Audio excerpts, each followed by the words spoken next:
The first proof of my wife's affair wasn't a message, a photograph, or an unfamiliar receipt. It was a lie my friend corrected before she had finished telling it. That Thursday evening, Claire came home 40 minutes later than usual. Nothing dramatic about that. Traffic in our part of Connecticut could turn a 10-minute drive into a personal test of character. She stepped into the kitchen, placed her purse on the counter, and gave me a quick smile. Sorry. The client meeting ran long. I was slicing onions for dinner. I remember the knife stopping against the cutting board. What client meeting? The Wilson property, she replied. We met at that cafe near the river. Her answer came easily. Almost too easily. Before I could respond, Daniel spoke from behind me. The cafe closes early on Thursdays. They met at the office instead. The kitchen went quiet. Daniel was my oldest friend. We had known each other since college, long before Claire entered either of our lives. He lived 20 minutes away, visited often, and had helped me rebuild the back porch the previous summer. That evening, he had arrived with a bottle of wine and a story about needing advice on an investment. Claire looked at him. Not angrily. Not with surprise. She looked at him the way people look at someone who has missed a cue. Then she laughed. That's right. The office. I'm exhausted. Daniel lifted his glass and smiled as if nothing unusual had happened. I returned to the onions. People imagine suspicion arriving like a siren. It doesn't. It arrives quietly, takes a seat in the corner, and waits to see whether you are paying attention. Dinner was normal enough. Claire talked about work. Daniel complained about the contractor renovating his apartment. I told them about a supplier who had shipped my company 200 left-side cabinet hinges and no right-side ones. Daniel laughed. Claire didn't. She was watching his hand. He had placed his phone face down beside his plate. Every few minutes, his thumb moved toward it, then stopped. Claire's eyes followed the movement each time. Once might have meant nothing. 3 times became a pattern. After dinner, Daniel offered to help with the dishes. Claire answered before I could. No, Michael likes doing them his way. That was true. I did like doing them my way. Apparently, loading a dishwasher correctly had become my final remaining form of authority. Daniel smiled. I remember. 2 ordinary words. Except Daniel had never helped us load the dishwasher. I turned on the faucet and watched their reflections in the dark window above the sink. Claire stood near the table. Daniel was beside the back door. Neither of them spoke. They didn't need to. Something passed between them, a pause too controlled to be accidental. Then Daniel cleared his throat. I should get going. Claire looked at me. I'll walk him out. You don't have to, Daniel said. I know. Another harmless sentence. Another strange silence. I dried my hands and followed them into the hallway, but Claire had already opened the front door. Daniel stepped outside. She remained on the threshold, one hand resting against the frame. Drive carefully, she said. Daniel glanced past her and saw me. I always do. He left without shaking my hand. That was unusual. Daniel shook hands with everyone. Friends, waiters, delivery drivers. Once, I watched him shake hands with a parking attendant who had just charged him $40. Claire closed the door. What was that about? I asked. What was what about? The cafe.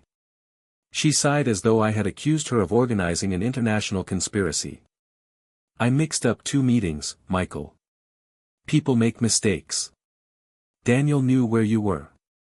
I must have mentioned it. When? Her expression changed for less than a second. That was when I understood she wasn't trying to remember. She was calculating. Earlier this week, she said. Then she kissed my cheek and walked upstairs. I didn't challenge her. Accusations are useful only when the other person doesn't know they are being investigated. Instead, I returned to the kitchen. Daniel's wineglass was still on the table. Beside it lay a small brass key. At first, I assumed it belonged to his apartment. Then I picked it up. A strip of faded blue tape was wrapped around the top, the same tape I had used when labeling the spare keys to our house. I walked to the drawer near the refrigerator and opened it. Our spare key was gone. From upstairs, Claire called my name. I closed my hand around the key. "Coming," I answered. But I stayed in the kitchen, listening to her footsteps move across our bedroom floor. Until that evening, I had believed there were only two people in my marriage. For the first time, I began to wonder how long I had been wrong. Pause. I didn't ask Claire why Daniel had our key. That would have been the natural reaction. Natural reactions are rarely useful when someone has already prepared an explanation. I slipped it into my pocket and went upstairs. Claire was standing in front of the bedroom mirror, removing her earrings. She met my eyes through the reflection. "You took your time." I cleaned the counter. Her shoulders relaxed slightly. She had been waiting for a different answer. I changed clothes, brushed my teeth, and climbed into bed beside her. Claire turned off the lamp and placed her phone beneath her pillow. She had never done that before. Within 20 minutes, her breathing slowed. I stayed awake, staring at the ceiling while the brass key pressed against my leg inside the pocket of my sweatpants. I considered several explanations. Daniel might have borrowed it while we were away. Except we hadn't been away. Claire might have given it to him for an emergency. Except emergencies were usually discussed with both people who owned the house. Or Daniel had access because Claire wanted him to have access. That theory was simple. Simple theories are dangerous. They feel true before they have earned it.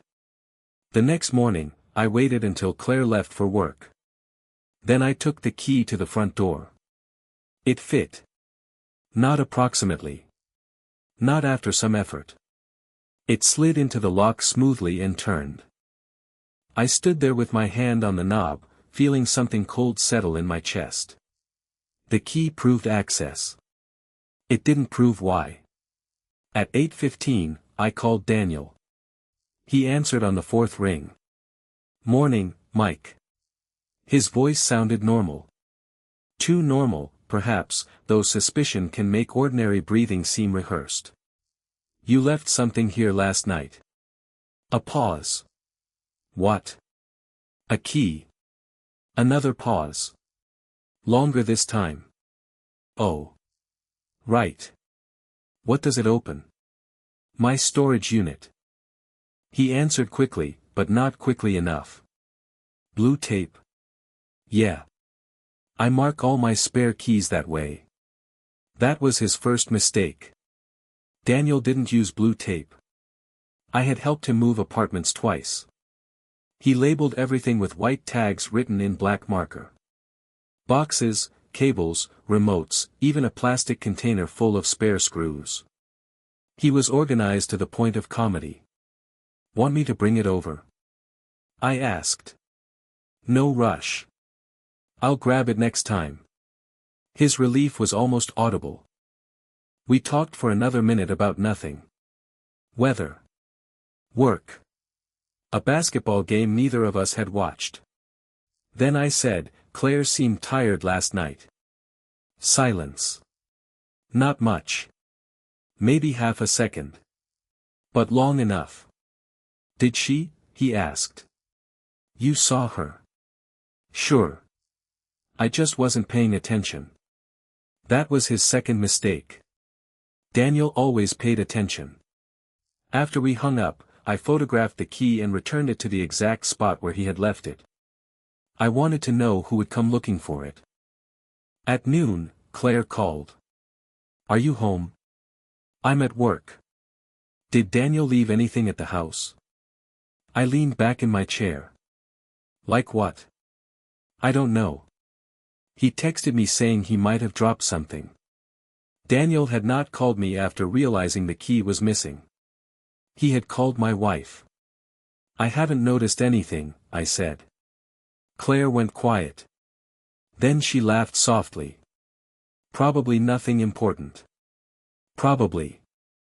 I ended the call and opened our home security account.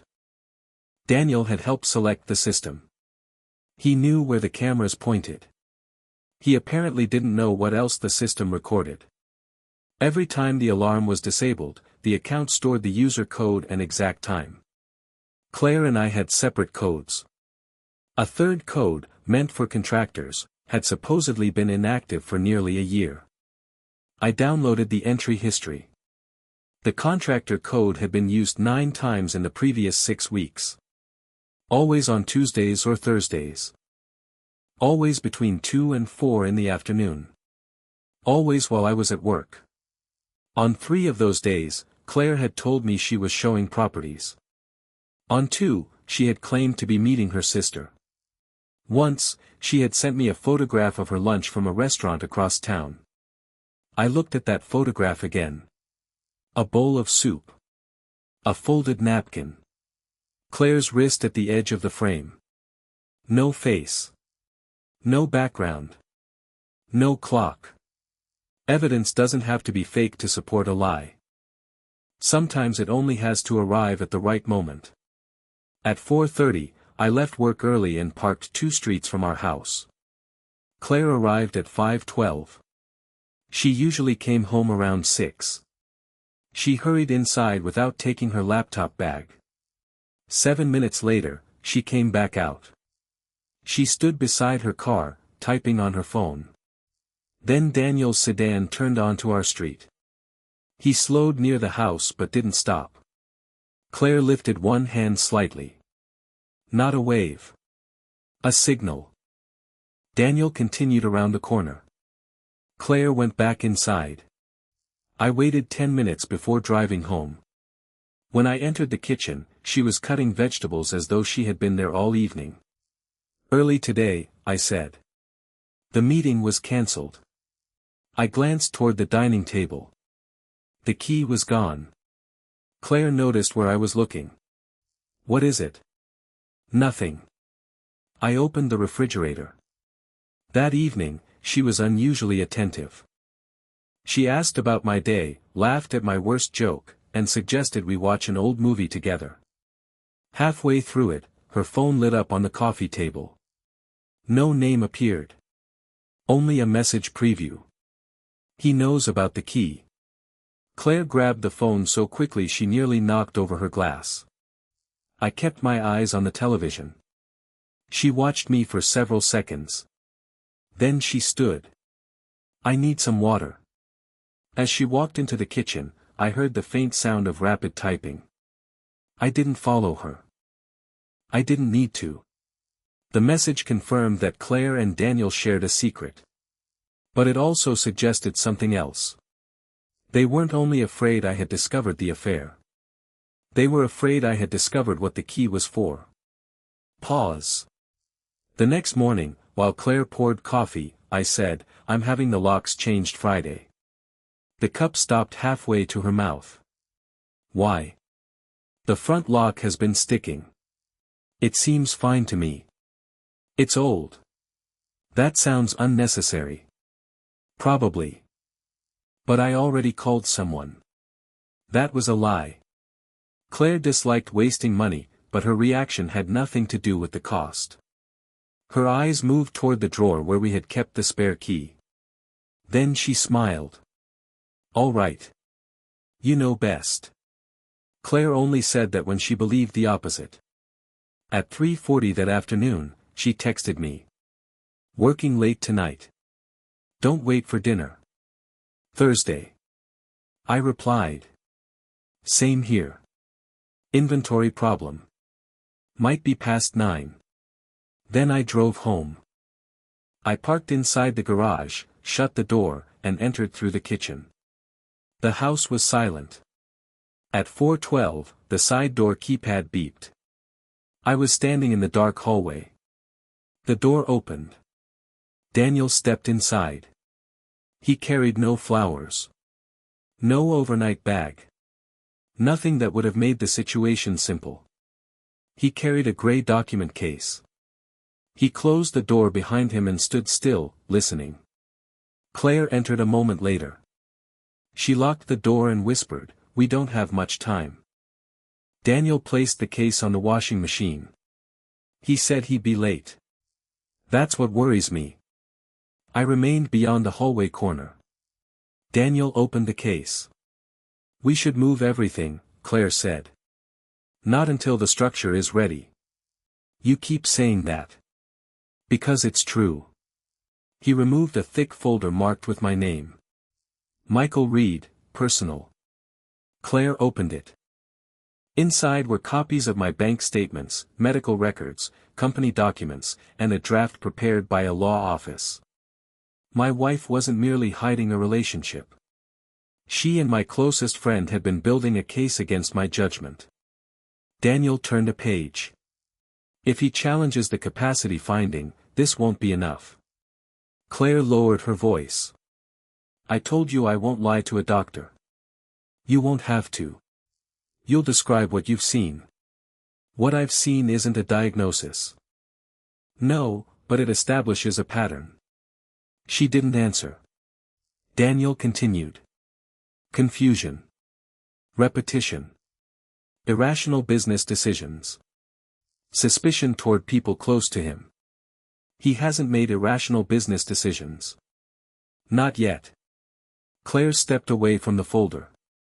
"This was supposed to protect the company if something happened to him. And it will." "That isn't what this sounds like." For the first time, I heard uncertainty in her voice. Not innocence. She was already involved. But uncertainty mattered. At that moment, however, I interpreted it differently. The company belonged to me. Claire had helped me build parts of it, but she had never shown much interest in its operation. Now I assumed she had decided she wanted it. Daniel, I thought, was simply the man helping her take it. I was wrong. Not completely. But enough to miss the real danger. I backed into my study, crossed into the garage, and drove away before they entered the kitchen. At 6:30, I texted Claire. "Still at work? Everything okay at home?" Her reply came immediately. "Quiet evening. Just catching up on emails."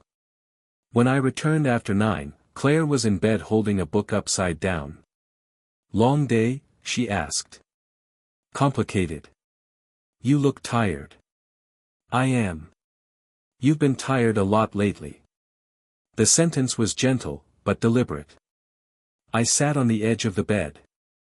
"Have I?" "You forget things. You repeat yourself. Sometimes you remember conversations differently." She spoke slowly, with concern shaped around every word. The most effective kind of manipulation rarely sounds cruel. It sounds patient.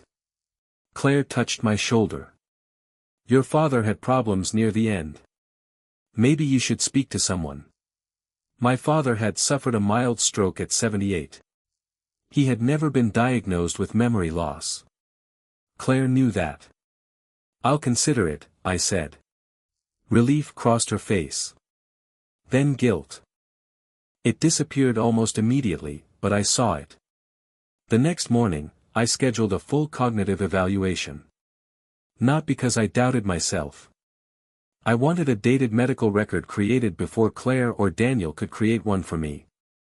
The tests took most of the afternoon. Memory. Attention. Reasoning. Language. At the end, Dr. Patel folded his hands. "Michael, nothing here suggests cognitive impairment. Could stress cause occasional forgetfulness?" "Certainly. But you don't appear confused." I told him someone might try to claim otherwise. He stopped writing. "Who?" "My wife and a business advisor." I wasn't ready to call Daniel my friend. Dr. Patel added a note to my chart and referred me to an independent specialist. Before I left, he asked, "Has anyone encouraged you to sign a power of attorney or transfer control of your company?" That question followed me into the parking lot. At home, I searched our financial records. Nothing obvious was missing. Then I found a monthly payment to a company called Northfield Consulting. The payment had appeared 6 months earlier and repeated on the first Monday of every month. I searched the state registry. Northfield had been created 7 months earlier. Claire was listed as the organizer. Daniel was the authorized manager. The mailing address was a private mailbox opened using my home address. I stared at Claire's name on the registration. That seemed to confirm my theory. She was the center of it. The affair had given her a partner, and Daniel was helping her turn dissatisfaction into ownership. That evening, I arrived home to find both of them waiting in the kitchen. Daniel sat near the door. Claire stood behind the table with both hands wrapped around a cup of tea. They had chosen their positions carefully. "Michael," Claire said, "we need to talk about your behavior." I placed my briefcase on the counter. "What behavior?" Daniel leaned forward, using the calm voice people reserve for frightened animals. "You've been following Claire. Checking private records. Making strange accusations. I haven't accused either of you of anything." "That's part of the concern," he replied. "You're acting indirectly. Secretively." Claire looked at him. "This wasn't supposed to be an intervention. It needs to be addressed," Daniel said. She tightened her grip around the cup. That hesitation stayed with me. Daniel continued. "You've been under pressure. Work. Problems at home. Your father's health history. Stress can distort perception." "What perception?" "That Claire is hiding something." I looked at my wife. "Are you?" Her eyes filled with hurt. "This is exactly what I mean, Michael. You created a company with Daniel." The color left her face. Daniel answered for her. "Northfield is an administrative structure." "For what?" "To protect family assets." "From whom?" Neither of them answered. Daniel changed direction. "You see how confrontational you've become?" I reached into my briefcase and placed my phone on the table. The red recording symbol was visible. Claire stared at it. "You recorded us?" "We're discussing my mental condition. I thought accuracy might be useful." Daniel stood. "I'm not participating in this." "You already did." He walked toward the door, then turned back. "You need help, Mike." After he left, Claire remained in the kitchen. For several seconds, neither of us spoke. Then she sat down. "I never agreed to have you declared incompetent," she said. It was the first admission. Small, incomplete, but real. "What did you agree to?" She looked toward the door Daniel had just closed. "To be prepared." "For what?" "In case your judgment changed." "Did you believe it had?" She didn't answer. That silence told me she had not begun with evidence. She had begun with permission. Daniel had given her permission to interpret every ordinary mistake as a warning. "I don't know who you are anymore," she whispered. I thought about the folder bearing my name. "That makes 2 of us." I slept in the guest room. Pause. At 7 the next morning, an unknown number called me. The woman introduced herself as Elena Brooks. "I work in compliance at Daniel's firm," she said. "We need to meet." "Why?" "Because Daniel has been using your wife." That answer irritated me. At the time, I believed Claire was using him. We met during lunch at a diner outside town. Elena was in her early 40s, dressed in a gray suit, with the exhausted expression of someone who had spent several nights deciding whether to speak. She didn't order food. Instead, she placed a sealed envelope between us. Inside was a due diligence request Daniel had submitted through his firm. It authorized him to review my company's debts, contracts, property holdings, and long-term sale value. The signature at the bottom was supposed to be mine. It wasn't. He told our analysts you had authorized the review, Elena said. I didn't. I know. She showed me a second document. It outlined a proposed transfer of management authority to Claire if I became temporarily unable to make business decisions. Northfield Consulting would then purchase my industrial land and one warehouse at a deeply discounted valuation. Daniel would manage Northfield. Claire would appear to benefit. But only temporarily. Elena pointed to a clause buried near the end. Once the property transfer was complete, Daniel could remove the organizer and appoint a new controlling member. Claire signed this? I asked. She signed an earlier version without that clause. I looked up. So Daniel added it later. Yes. That changed the shape of the story. Claire was guilty. She had lied, betrayed me, helped create Northfield, and participated in building a false record about my judgment. But she wasn't the architect. She was access.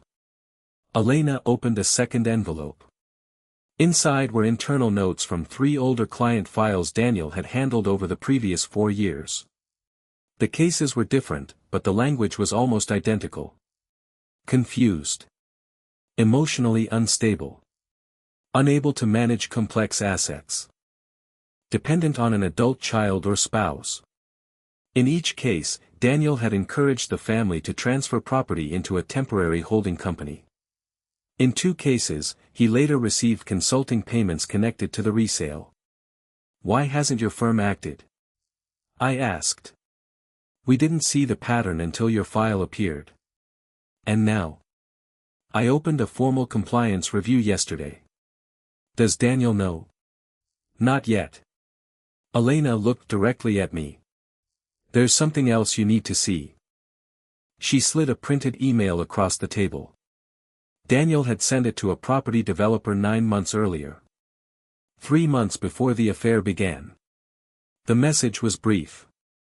Reed remains resistant to a direct sale. His wife feels excluded from the business and may be a more productive route. I'm working on access. I read it again. Then a third time. The affair hadn't created Daniel's interest in my company. His interest in my company had led him toward my wife. He had noticed Claire's resentment and treated it like an unlocked door. That did not erase her choices. He hadn't invented her dissatisfaction. He had simply found it useful. I thought back to the previous summer, when Daniel had helped install our security cameras. He had chosen the angles. He had created the contractor code. He had made certain the side entrance remained unseen. At the time, I had thanked him. That was the part that stayed with me. Some betrayals don't enter your life wearing a disguise. They enter carrying tools and offering to help. Before Elena left, she gave me copies of everything and kept the originals with her firm. That afternoon, I met an attorney named Rachel Mercer.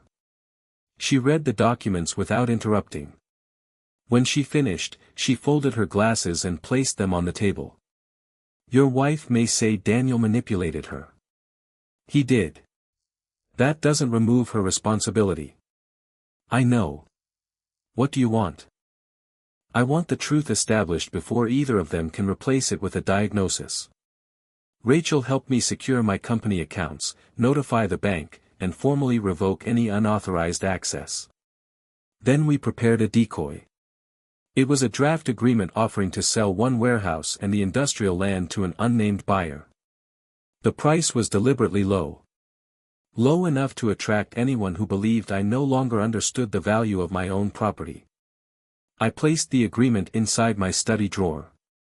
Then I sent Claire a message. Doctor wants more tests. I'm going to rest tonight. That evening, I acted distracted. I asked Claire the same harmless question twice. I misplaced my glasses and pretended not to notice they were in my shirt pocket. At dinner, I referred to Thursday as Wednesday.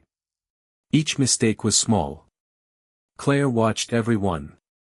But this time, her expression was different. I saw calculation. I also saw discomfort. When I went upstairs, she remained alone in the kitchen for nearly 20 minutes. At 10:17, the floor outside my study creaked. Claire entered. She found the agreement within 4 minutes. She photographed every page. Then she stood at the desk, staring at the photographs on her phone. For a moment, I thought she might delete them. She didn't. She called Daniel. "I found something," she whispered. "He's selling part of the company." "To whom?" "It doesn't say." "Bring it to me." Claire hesitated. "Daniel, his doctor said there was nothing wrong." My attention sharpened. She must have found the evaluation in my briefcase or seen the appointment summary. Daniel's answer came quickly. "One test doesn't settle capacity." He isn't confused. "You've described repeated warning signs." I described normal mistakes. A pause followed. Then Daniel softened his voice. "Claire, this is exactly why we have to move now. He's about to sell valuable property below market value." She looked down at the decoy agreement. The trap worked because it gave Daniel the fact he needed and Claire the excuse she wanted. She left the house at 10:38. I followed from a distance. Daniel's office occupied the second floor of a narrow brick building near the train station. Most of the lights were off. Claire entered using her own key. I parked across the street. 5 minutes passed. Then 10. My phone rang. Claire's name appeared on the screen. I answered. She didn't speak. At first, I thought she had called accidentally. Then I heard Daniel's voice. "This changes the timeline." "What timeline?" Claire asked. "We need the management transfer before he signs anything. You said we wouldn't use it unless he truly couldn't manage the company." "He's selling the land." "No. He has a draft in his desk." "That's enough to show intent." "It's enough to show he considered a sale." Daniel's voice hardened. "You're losing perspective." I heard Claire take a breath. "You keep saying that to both of us." Silence. Daniel recovered. "I'm trying to protect you." "Then show me the final ownership agreement." "That isn't relevant tonight." "It's relevant to me." A chair moved. A drawer opened. Then Claire spoke again. "What is this?" "Put that down. It says Northfield transfers the property to East Harbor Development. That's the eventual resale. And this consulting payment goes to you." "Claire. My name isn't here. The company needs one decision maker. You told me Northfield would belong to both of us. You don't understand the debt structure or the land contracts." "I understand my name is missing." Daniel sighed. It was the sound of a man becoming tired of pretending respect. "Claire, you were useful because Michael trusted you. Don't confuse that with being qualified to run his company." The line went quiet. Then Daniel added, more gently, "You wanted a different life. I gave you a way to get it." Claire's voice changed. Not louder. Clearer. "You gave me a story that made betrayal sound responsible. You made your own choices." "Yes," she said. "I did." That answer mattered. She wasn't asking him to erase her guilt. She was finally refusing to let him define it. Daniel continued. "You can't go home and tell Michael. You're already involved. You signed the registration. You gave me the records. You helped document his behavior. I know. You lose the marriage, the company, and any chance of claiming you were protecting him." Claire's voice dropped. "He already knows." Daniel didn't answer. "I think he's known longer than either of us realized," she said. My phone vibrated. A message appeared beneath the active call. "Come inside, Michael." I crossed the street. Pause. I climbed the stairs slowly. People expect a betrayed husband to burst through a door, demand answers, and scatter the truth across the room. That would have helped Daniel. He had spent weeks constructing a picture of me as unstable. Anger was the final detail he needed. So I opened the door calmly. Claire stood near the window with a folder pressed against her chest. Daniel remained behind his desk, one hand beside his phone. His first words were predictable. "Mike, this isn't what you think. It rarely is." I closed the door. Daniel looked at Claire. "You called him?" "Yes. You've destroyed every chance of resolving this quietly." Claire gave a tired laugh. "You mean every chance of controlling it?" I placed my folder on his desk. Inside were my medical evaluation, the Northfield registration, the forged due diligence request, the transfer documents, and copies of his emails.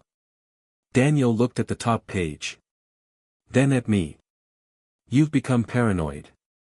"No," I said. "I became careful." He glanced at Claire. That told me where his real concern was. "You helped him," she said. Daniel shook his head. "I protected you. You used me. You wanted out of the marriage." Claire flinched, but she didn't deny it. She turned toward me. "The affair began 6 months ago." Her voice was steady, though her hands were not. "I told myself it happened because you had become distant." Daniel listened. He noticed me. He made my resentment feel reasonable. Daniel interrupted. "We don't need to discuss personal details."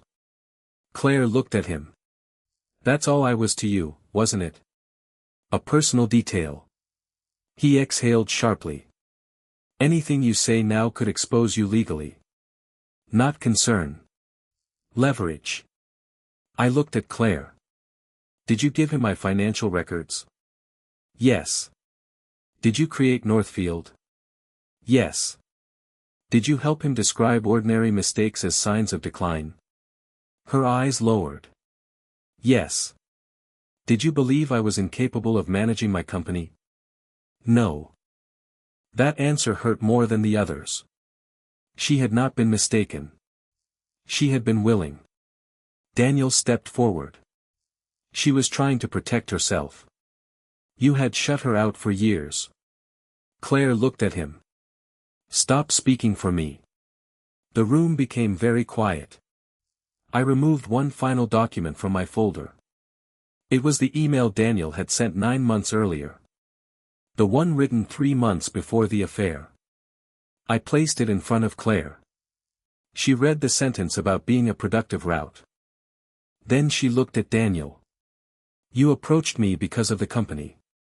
That email is being taken out of context. You knew I was unhappy. I knew you were being ignored. You studied me. I understood you." "No," she said. "You understood what I could be persuaded to do." Daniel's phone rang. He looked at the screen and didn't answer.